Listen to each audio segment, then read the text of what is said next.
चारिधाम यात्रा आरंभ होइछि।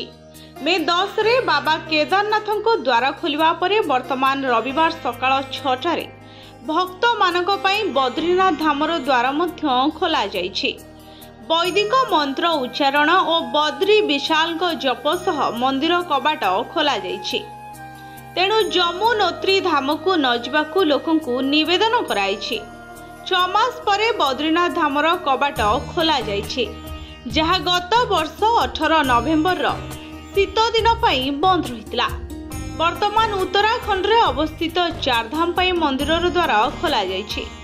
केदारनाथ एवं जमुनोत्री परे एबे भक्तंक पई बाबा बद्री विशाल दरबार मध्य खोला जाइछि। एभली परिस्थिति रे भक्त बहु संख्या रे आछंती। जमुनोत्री धाम रे तीर्थयात्री भिड़ देखि पुलिस एही यात्रा को गंगोत्री धाम को पठाई दैछि। यात्री मानकु जमुनोत्री धाम यात्रा को गोटे दिन स्थगित रखा निवेदन कराइछि। यार कारण हेउछि बहु संख्यक यात्री एठाकु आछंती। रविवार सकाळे Uttar Pradesh police social media handler रे पोस्ट करिछि, वर्तमान अधिक भक्त पठाइबा विपदपूर्ण अटे। ब्यूरो रिपोर्ट भजौत न्यूज।